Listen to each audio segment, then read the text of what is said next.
When you think of black wealth, you probably think of Oprah, Jay-Z, or LeBron. But long before they made their first million, a hidden class of black elites had already built empires. In a time of brutal oppression, they created generational wealth through real estate, finance, and industry, laying the first blueprints for black legacy in America. These aren't rags to riches stories. These are dynasties forged in fire. Get ready to uncover the untold history of America's original black elite. Our journey starts way back, not in the Gilded Age, but when the United States was just being born, with a man who was born a free man in Philadelphia in the year 1766. His name was James Forten, and he would become a titan of industry and the patriarch of one of the first and most powerful black families in America. His story isn't just about money. It's about patriotism, brilliant innovation, and a deep commitment to the abolitionist cause that would become his family's mission for generations. Forten grew up surrounded by the American Revolution. At just 14, he joined the fight for independence, serving on the warship Royal Louis. He was captured by the British and held on a brutal prison ship. Even as a teenager, his character was unbreakable. He turned down an offer for a comfortable life in England, choosing to stay a prisoner of war, loyal to the new United States. When he was finally released, Forten went back to Philly and got an apprenticeship in the only world he knew, shipbuilding. He worked in the sail loft of Robert Bridges, where the huge canvases that powered global trade were made. And this is where Forten's genius took over. He wasn't satisfied with old methods. He invented a brand new type of sail that gave ships greater speed and control, a game changer in maritime technology. That invention was his key to a fortune. When his boss retired in 1798, Forten bought the entire business and quickly made it one of the most successful in Philadelphia. At a time when segregation was the law of the land, Forten's workshop was different. He hired an integrated workforce of black and white craftsmen, all working together. By the early 1800s, James Forten wasn't just a rich black businessman. He was one of the wealthiest men in Philadelphia, with a fortune estimated at around $100,000, a staggering sum that would be worth millions today. But Forten's real legacy wasn't just the money. It was how he used that money as a weapon in the fight for freedom. He poured his fortune into the abolitionist movement, funding newspapers and backing anti-slavery groups. The famous American Anti-Slavery Society was even organized in his home. His house on Lombard Street became a major stop on the Underground Railroad, a safe haven for those escaping the slave-holding South. This mission for justice became the Forten family's identity. James and his wife, Charlotte, didn't raise their children to be lazy socialites. They raised them to be soldiers in the war for equality. His sons took over the family business and continued the activism. His daughters married into another prominent abolitionist family, the Purvises, creating a multi-generational dynasty of activism. His granddaughter, Charlotte Forten Grimke, became a famous poet and teacher who documented her time teaching newly freed slaves after the Civil War. When James Forten died in 1842, his funeral was one of the largest Philadelphia had ever seen. The Forten family proves that the story of early black wealth is inseparable from the fight for black liberation. From the abolitionist North, we now head down to the post-Reconstruction South, a place of incredible danger, but for a few, also a place of incredible opportunity. Here in Memphis, Tennessee, we find the towering figure of Robert Reed Church, a man born into slavery who would rise to become the South's first black millionaire. His story is one of surviving unimaginable violence and having the genius to turn a city's disaster into a family dynasty. Born in 1839 to an enslaved mother and a white steamboat captain, Church grew up working on the Mississippi River. He learned the ins and outs of business from the bustling river trade. After gaining his freedom during the Civil War, he moved to Memphis in 1865 and started to build his life. His first businesses were small, a saloon, a restaurant, but his success made him a target. During the horrifying Memphis riot of 1866, a white mob attacked his saloon. They shot him, stole his money, and left him for dead. But Robert Church didn't die. And in an unbelievable act of defiance, he refused to leave Memphis. He promised he would stay and build his empire in the very city that tried to kill him. Church's big break came from an even bigger tragedy, the yellow fever epidemics of the 1870s. As the disease tore through Memphis, people fled in terror, and the city's economy completely collapsed. Property was worthless. But where everyone else saw death, Robert Church saw the opportunity of a lifetime. While others ran, he stayed, and he started buying up land. A lot of it. He bought commercial buildings and empty lots for pennies on the dollar. When the plague finally ended and people came back, Memphis was a new city, and Robert Church owned a huge piece of it. His real estate empire became the cornerstone of a massive fortune, estimated to be worth over $1 million by the early 1900s. He became one of the most powerful landowners in Tennessee and was said to be collecting over $6,000 a month in rent alone, an astronomical sum back then. Like Fortin, Church knew that money was power, and he used that power to lift up his community. Since black citizens were banned from public parks, he built one himself. In 1899, he bought a huge piece of land on Beale Street and created Church's Park and Auditorium. This wasn't just a park. It was a sanctuary with a concert hall and a massive auditorium that became the center of black culture and politics in Memphis, hosting everyone from President Teddy Roosevelt to the first blues musicians. And he didn't stop there. In 1906, he founded the Solvent Savings Bank and Trust Company, the city's first black-owned bank. This was revolutionary. It gave black families and business owners access to loans they could never get from white banks. The Church family legacy continued for generations. His daughter, Mary Church Terrell, became a national icon, a co-founder of the NAACP and a relentless activist. The Church family didn't just build a fortune, they built the institutions that would empower the black community in Memphis for decades to come. Now we move from the Mississippi River to the most cutthroat financial battlefield in the world, Wall Street. In the mid-19th century, this was a white-only club. But one man kicked the door down. His name was Jeremiah G. Hamilton, and he was Wall Street's first black millionaire. His white rivals called him the Prince of Darkness, and his story is one of pure, raw ambition and a financial mind that terrified the establishment. Hamilton's origins are a mystery. He first pops up in historical records in the most dramatic way possible, running a counterfeit coin scheme in Haiti in 1828. When the plot was discovered, a death sentence was put on his head, and he barely escaped back to New York. This was the high-stakes world Jeremiah Hamilton was made for. Back in New York, he jumped straight into the chaos of finance. This was an era with no rules, a time of wild speculation and corporate warfare. And Hamilton was better at the game than anyone. He was a master speculator who built his fortune through insurance scams and lawsuits. His signature move was to buy up the stock of companies that had been wiped out by disasters, like the Great Fire of New York in 1835, and then sue the insurance companies to pay out the full value. It made him feared, and it made him rich.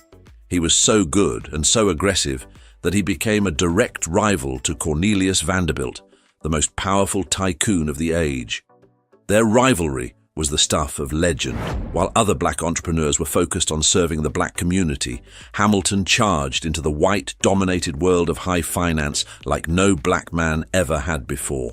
His personal life was just as defiant. He married a white woman, bought a mansion in New Jersey, and owned stock in railroad companies that legally wouldn't even let him ride in their passenger cars. The press called him the Black Shark and the Prince of Darkness, names that dripped with racism, but also with a grudging respect for his talent. When Jeremiah Hamilton died in 1875, he left behind a fortune of $2 million. In today's money, that would be a massive fortune, likely worth over $50 million. At the time of his death, he was the richest black man in the United States. His story is completely different from the community-building legacies of the Fortons and Churches. Hamilton's legacy was one of pure financial conquest. He proved that a black man, with nothing but his own mind and nerve, could dominate the most predatory arena in American business and force Wall Street to bend to his will. While Jeremiah Hamilton was taking on Wall Street, another financial genius was quietly building an empire just across the river in Brooklyn. Her name was Elizabeth Gloster, and by the time she died in 1883, she was known as the wealthiest black woman in America. Her story is a masterclass in real estate and a powerful example of how black women use their business smarts to build fortunes and fund the revolution. Born a free woman in Virginia in 1817, she married Reverend James Gloster, and the two moved to New York, where Elizabeth's ambition took off. She opened a couple of stores, but she found her true calling in real estate. She began buying and running boarding houses, which were in huge demand in the growing city, and she didn't just run one or two. At her peak, she managed a portfolio of more than a dozen properties, including an upscale boarding house that catered to a mostly white clientele. This was her genius. She knew the market, she knew how to manage property, and she did it with incredible skill. When Elizabeth Gloster died, the value of her estate was a hot topic. Newspapers estimated it was somewhere between $200,000 and $500,000, but her lawyer claimed her net worth was even higher. No matter the exact number, her multi-million-dollar fortune in today's money made her one of the most important real estate moguls of her time, period. But just like the Fortons and the Churches, the Glosters' money was tied to the cause of abolition. Their home and their church were command centers for the anti-slavery movement in Brooklyn. They were a stop on the Underground Railroad, and Elizabeth used her fortune to fund the cause directly.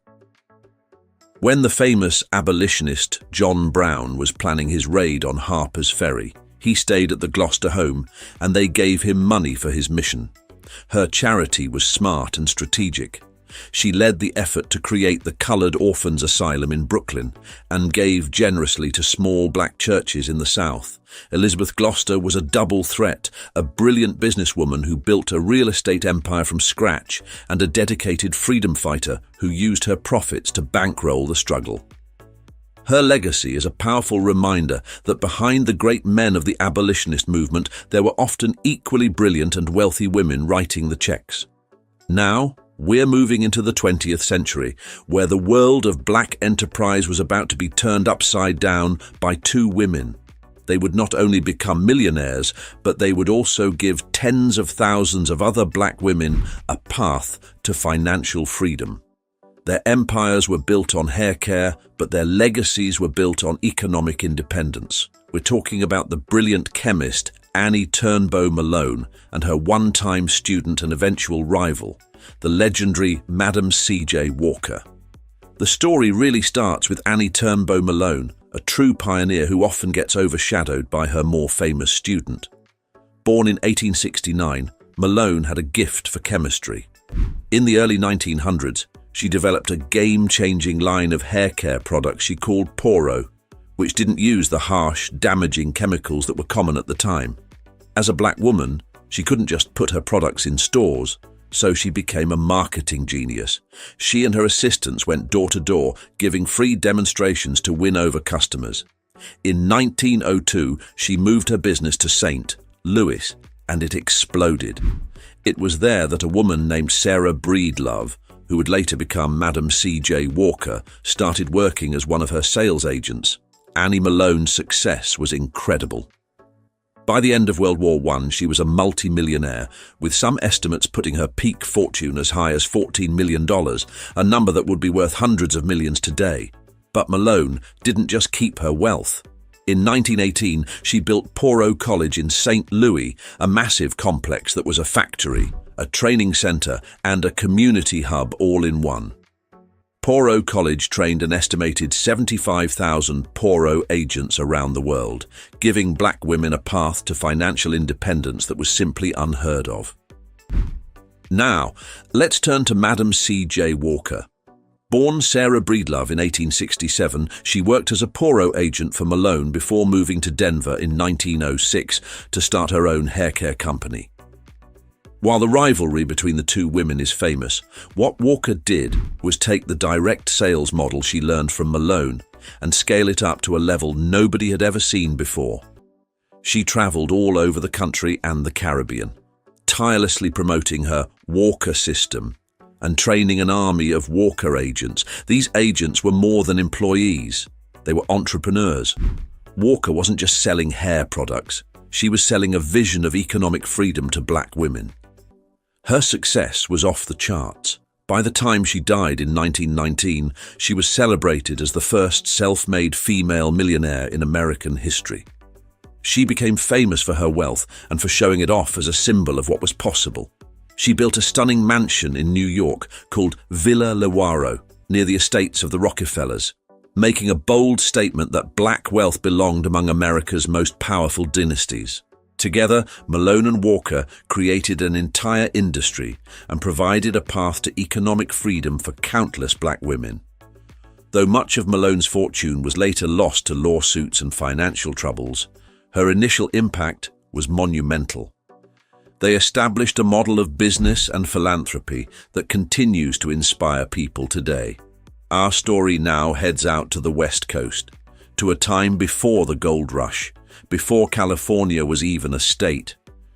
We're going to a dusty little Mexican village called Yerba Buena, which would one day become San Francisco.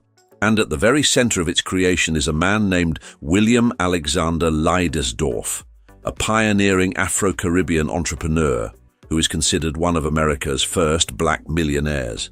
Born in 1810 in the Danish West Indies, Leidesdorff was of mixed heritage. As a young man, he moved to New Orleans, became a U.S. citizen, and made his name as a sea captain and merchant. But in 1841, he sailed for California and arrived in the sleepy village of Yerba Buena.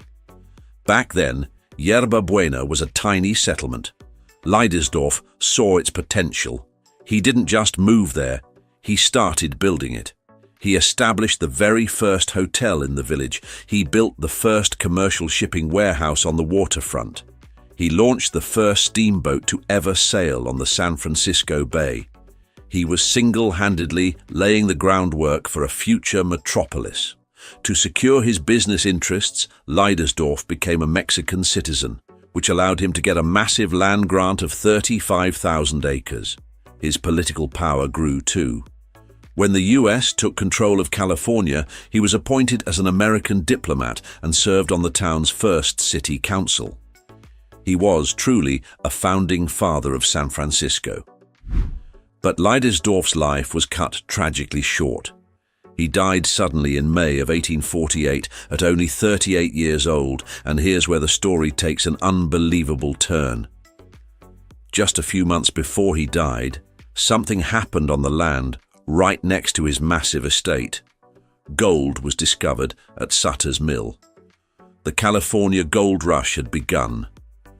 Leidesdorff died without ever knowing that his 35,000 acres were sitting next to some of the richest gold deposits in the world. When his estate was finally settled in 1856, it was valued at an almost unbelievable $1.45 million.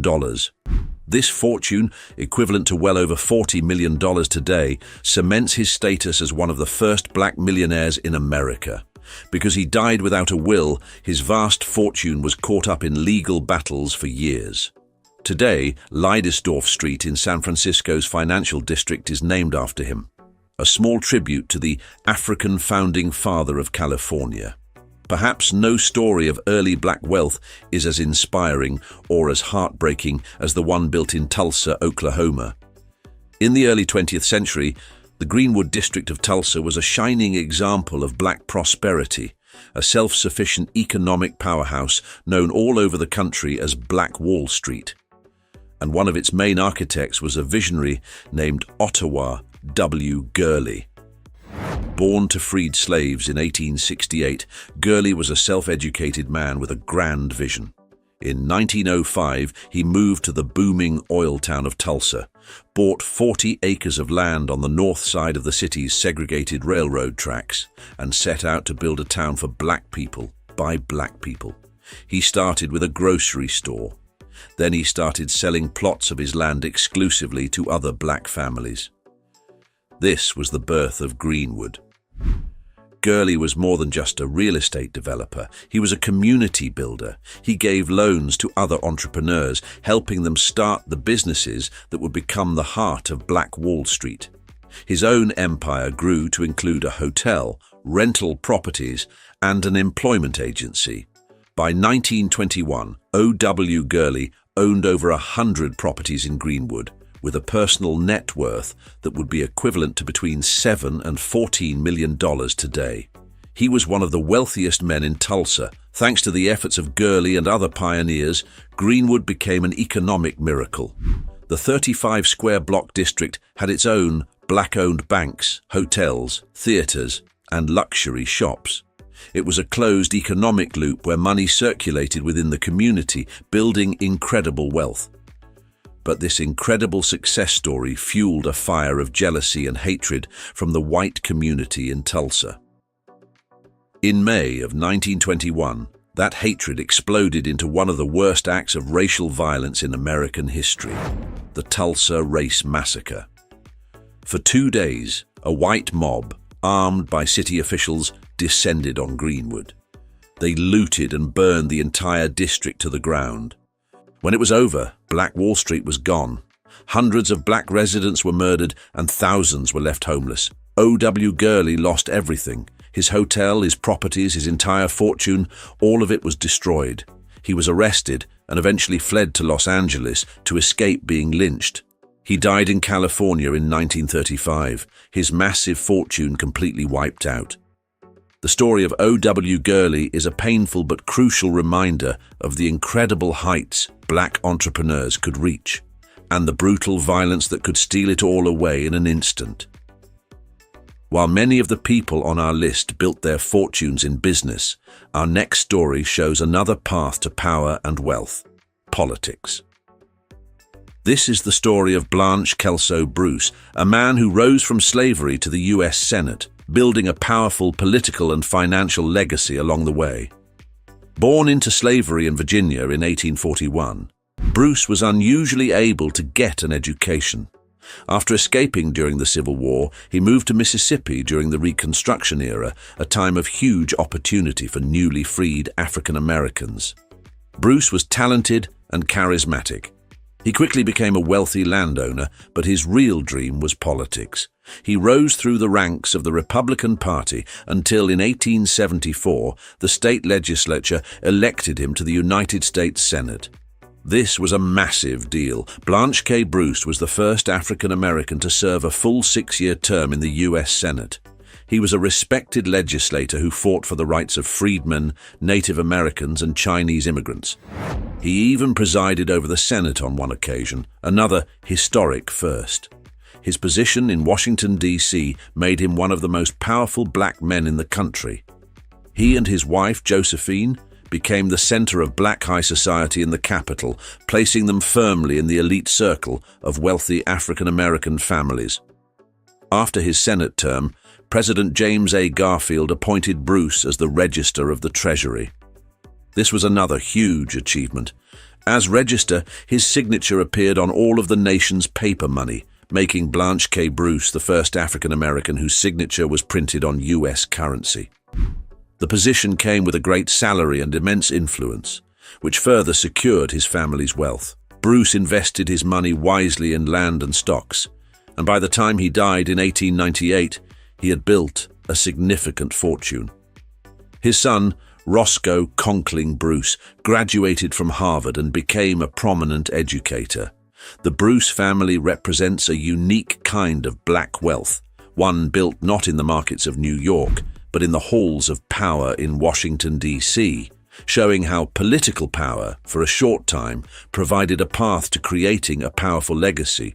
Sometimes the story of wealth isn't about one family, but about a whole community of interconnected families who created their own exclusive world. That was the case for the black elite of St. Louis, Missouri. Long before Annie Turnbow Malone built her Poro empire there, St. Louis was home to a colored aristocracy whose wealth and social status set them apart. The roots of this elite class go all the way back to the early 19th century. Many of these families were descended from free people of color who had owned land for decades. They built their fortunes in skilled trades like barbering and catering, and most importantly, in real estate. As St. Louis grew, anyone who owned land saw their wealth explode. What really defined this group was how exclusive they were. This was a closed society. They started their own social clubs and held formal debutante balls. Education was everything. They sent their children to the best private schools and colleges. And most importantly, they married each other. Families like the Clamorgans, Mordecais, and Pelagies joined their fortunes and their bloodlines, creating a web that protected their wealth for generations. A key figure here was Cyprian Clamorgan, who, in 1858, wrote a book called The Colored Aristocracy of St. Louis. In it, he laid out the fortunes and family histories of this elite class, revealing a world of established wealth that was totally hidden from white society. He described families who owned entire city blocks and lived in beautiful homes with servants. One of those families was the Pelagi family. Pelagi, a free woman of color, had acquired a lot of land early in St. Louis' history. Her descendants managed that real estate portfolio, becoming one of the city's wealthiest black families. Their story was typical of the St. Louis elite, wealth that came from land, carefully passed down and protected by strategic marriages. This class was also dedicated to community leadership, funding schools, churches, and orphanages. However, it was also a society that often prioritized lighter skin, reflecting the complex and painful issue of colorism that existed within the black community at the time. The story of the St. Louis elite shows how a whole group of families could build and sustain generational wealth by creating their own parallel society, ensuring their legacy would last for over a century. We've gone from the docks of Philadelphia to the mansions of DC, from the ashes of Tulsa to the glamour of the Harlem Renaissance. We've seen how these incredible families and communities built empires. But that brings us to the big question: where is all that old money now? The hard truth is that for most of these dynasties, the fortunes are gone. The same forces that made their success so incredible are the same ones that made keeping that wealth almost impossible. Unlike white dynasties like the Rockefellers or Vanderbilts, black families with old money had no systemic support. They faced a constant generational attack from racial violence, discriminatory laws, and targeted legal battles. Annie Turnbow Malone's story is a perfect example. She built a massive empire, but a nasty divorce, endless IRS investigations, and the Great Depression wiped her fortune out. The wealth of O.W. Gurley wasn't just lost, it was burned to the ground in a single act of terrorism. The huge estate of William Leidersdorf was mostly swallowed up by administrators, with his family only getting a fraction of its true gold rush value. Even for families who avoided total disaster, just holding on was a struggle. Fortunes were diluted as they were passed down to more and more heirs, and the simple economic pressure of operating in a hostile, segregated country took its toll. But their legacy isn't just about money. Their true inheritance is the institutions they built and the progress they paid for. The Fortin family's money fueled the abolitionist movement. The Church family's bank empowered Black Memphis for decades. Madam C.J. Walker's fortune helped fund the NAACP and the Harlem Renaissance. While direct, dynastic fortunes on the scale of their white peers are incredibly rare, the spirit of these families is alive and well. We see it in the families of modern black business titans. Figures like Robert F. Smith and David Stewart are building new, massive fortunes, and they are building them on a foundation laid by these early pioneers. The stories of America's original black elite are a critical, forgotten part of our history. They are tales of unbelievable genius and resilience. They challenge our whole understanding of American wealth and force us to see the powerful currents of black capitalism that have always been there, often just below the surface. They built fortunes, they funded revolutions, and they created legacies that are woven into the very fabric of Black America.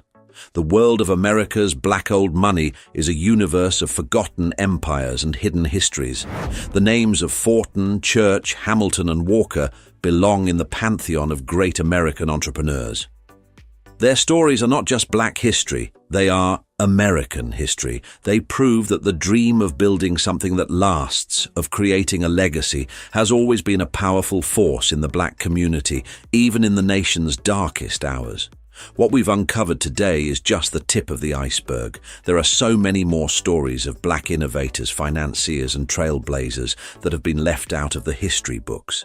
If you want to continue this journey of discovery and help bring these essential stories to the forefront, make sure you are subscribed to the channel and have turned on notifications. Share this video with someone who needs to hear these stories. And in the comments below, let us know which of these families fascinated you the most. Thank you for watching, and we'll see you in the next one.